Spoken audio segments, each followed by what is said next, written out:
kita akan membahas tentang persediaan. Persediaan ini adalah aset berwujud yang dimiliki perusahaan untuk dijual. Nah, biasanya punya persediaan umumnya adalah perusahaan dagang dan perusahaan manufaktur. Persediaan di perusahaan jasa ada juga, tapi tidak terlalu banyak. Dan memang persediaannya bukan untuk dijual ya. Kemudian kita akan membahas tentang pengakuan persediaan, kemudian metode pengukuran persediaan, penurunan nilai persediaan, dan pengungkapan informasi persediaan. Untuk pengakuan persediaan, itu ada barang dan biaya yang masuk dalam persediaan. Dia dapat berupa bahan baku. Bahan baku ini pasti manufaktur. Barang dalam proses juga pasti manufaktur. Kalau barang jadi bisa dagang, bisa manufaktur. Kalau jasa ada tapi tidak untuk dijual biasanya. Kemudian biaya-biaya yang dikeluarkan. Ini adalah biaya yang dikeluarkan perusahaan untuk memperoleh barang tersebut. Contohnya biaya pembelian. Ini normal, di semua sektor pasti ada. Biaya produksi hanya ada di manufaktur. Biaya pengangkutan di semuanya ada. Dan biaya lainnya ya kita lihat dulu biaya apa itu ya. Contoh biaya pemasangan. Kalau di manufaktur biasanya ada. Dia harus dinilai juga secara periodik dan menyesuaikan nilai persediaan. Kalau ada penurunan harus dicatat dan diakui dalam laporan keuangan.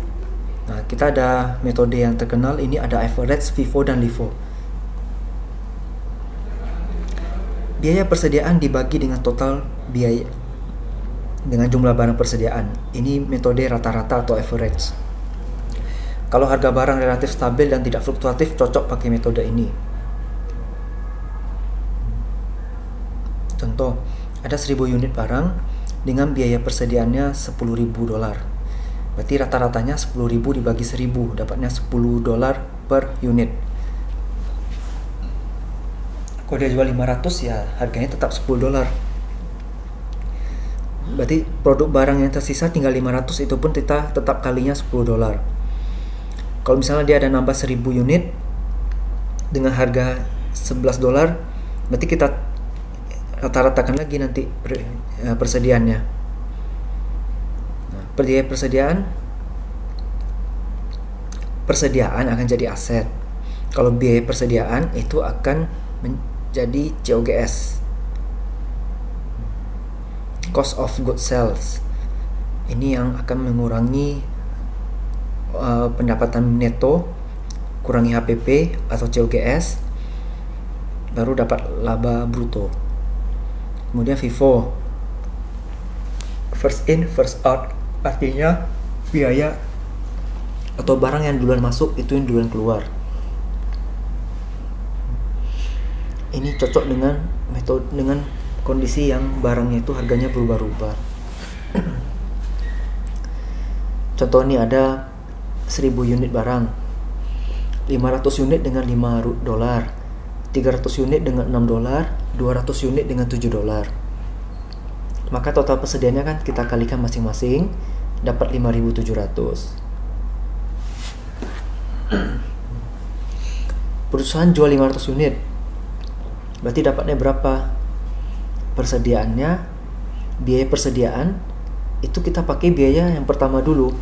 Ini kebetulan pas 500, berarti kita langsung pakai yang 500 kali $5, dapatlah 2.500. Kemudian biaya persediaan yang tersisa kan 500 lagi, itu 300 kali 6 ditambah 200 kali 7, karena itu yang tersisa kan first in first out, yang ini dipakai duluan harganya.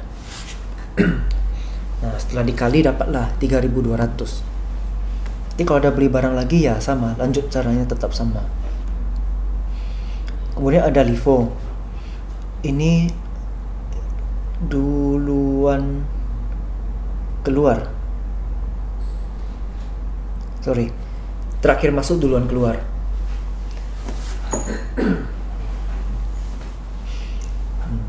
Ini juga untuk yang harganya fluktuatif dan berubah-ubah. Kasusnya sama,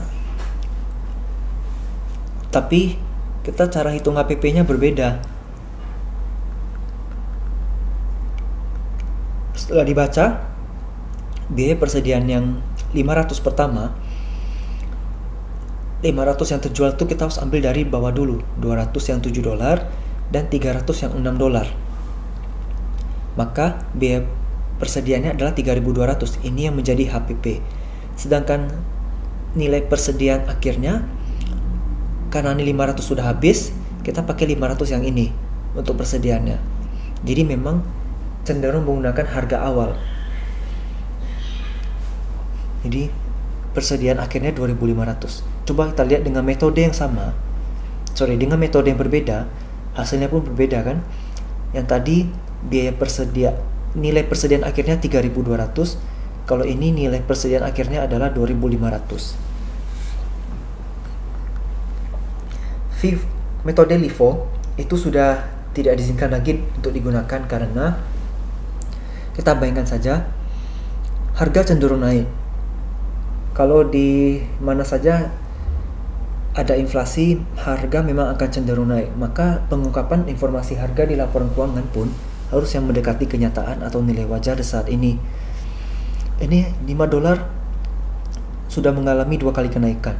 Kalau tetap $5 yang dipakai sebagai nilai persediaan, itu sudah tidak mencerminkan laporan keuangan yang relevan. Makanya LIFO tidak digunakan lagi. Ada metode yang lain seperti cost or net realization. Ini kita menghitung nilai persediaan berdasarkan biaya perolehan atau nilai realisasinya. Kita langsung masuk ke contoh.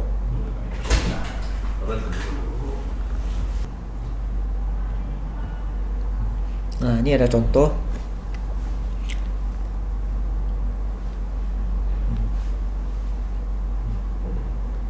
Nah, ini ada asumsi diharapkan memiliki nilai jual lebih rendah di masa depan. Takutnya akan ada terjadi penurunan harga ya. Ini biasanya kalau di perusahaan minyak, perusahaan yang komoditas, perusahaan emas bisa seperti ini. Oke, kita ambil contoh. Persediaan perusahaan 100 unit, biaya perolehannya sebesar $10 per unit. Perusahaan mengharapkan dapat menjual persediaan dengan harga 12 per unit dengan biaya penjualan sebesar 1 per unit. Kalau berdasarkan cost tentu ya 100 kali 10 karena memang biayanya 10. Kalau berdasarkan net realization, nilai persediaannya sebenarnya ada cara cepatnya. 12 kurangi 1 dulu, berarti 11 kan, kali 100 dapatnya 1.100. Sama, ini cara distributifnya begini. Jadi antara 1000 atau 1.100 yang kita jadikan sebagai nilai persediaan kita adalah yang 1000. Kita mengukur mana yang lebih rendah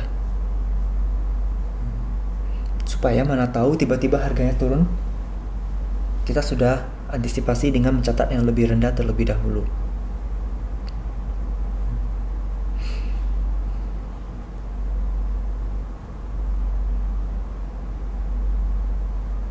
Kemudian ada cost out of our market.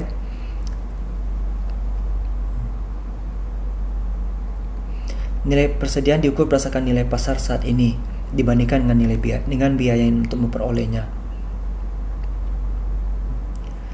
Ini digunakan ketika persediaan dengan harga fluktuatif dan tidak diharapkan untuk tetap bernilai tinggi. Ya banyak contoh ya. Kasus-kasus perusahaan ya, biasanya perusahaan trading juga ini. Nih, kita ambil contoh, kalau biaya perolehannya 10 per unit, nilai pasarnya 8 per unit, maka nilai persediaan akan diukur 8 per unit karena kita mengacu pada sistem lower cost or market. Nah, ini contoh hitungan. Kalau pakai cost kan kali 10, kalau pakai market kali 8, maka kalau lower cost or market atau LCM singkatannya, itu ambil yang $8. Nilai persediaan bisa mengalami penurunan. Faktornya pertama, kalau penurunan permintaan, maka nilai persediaan barang akan turun karena ada resiko akan kadaluarsa atau rusak. Jadi dia akan jual murah. Nilai persediaan akan diturunkan kalau kita pakai lower cost of market atau lower cost or net realization. Kemudian perubahan harga. Ini juga bisa. Kalau barang rusak ya barang upgrade kan, tentu nilai persediaan akan berubah. Perubahan teknologi, apabila semakin banyak inovasi berarti produknya makin bagus, sementara produk lama gimana? Mau gak mau akan jual murah sehingga nilai persediaannya pun akan turun. Tentu ini berdampak sekali pada kinerja ya, dan nilai saham perusahaan kalau dia listing di bursa. Perusahaan memang harus memantau nilai persediaan. Mereka juga memantau dengan nilai pasar atau dengan nilai realisasi terendahnya berapa, supaya bisa meminimalkan penurunan nilai persediaan. Kemudian pengungkapan informasi yang harus diungkapkan itu cukup banyak. Nah, di sini ada beberapa. Yang pertama, nilai persediaan tentu wajib ya dalam satuan rupiah. Kemudian untuk bisa mendapatkan nilai persediaan sekian rupiah itu harus ada metodenya dijelaskan. Nah, di sini jelas FIFO nggak bisa dipakai lagi. Kalau FIFO masih oke, rata-rata moving average, rata-rata bergerak ya, itu juga boleh. Lower cost of market boleh, lower cost or net realization juga boleh. Jenis persediaan, oh ini harus dipisah, mentah, proses atau udah jadi. Estimasi kerugian persediaan ini diungkapkan dalam catatan atas laporan keuangan. Estimasi apabila mungkin terjadi rusak, penyusutan atau hilang mungkin itu diungkapkan untuk menilai risikonya. Biasanya bank pasti akan minta ini kalau untuk perusahaan industri manufaktur. Kemudian persediaan yang dijaminkan. Ada nggak kalau perusahaan itu menjaminkan persediaannya sebagai jaminan kredit atau apa gitu? Jika ada, maka terus diungkapkan. Ini harus relevan ya, dan akurat. Ini sangat penting untuk perusahaan supaya keputusan yang tepat untuk mengelola risiko terkait dengan persediaan yang dimiliki oleh perusahaan. Sekian yang dapat saya sampaikan tentang persediaan, semoga dapat dipahami dengan baik.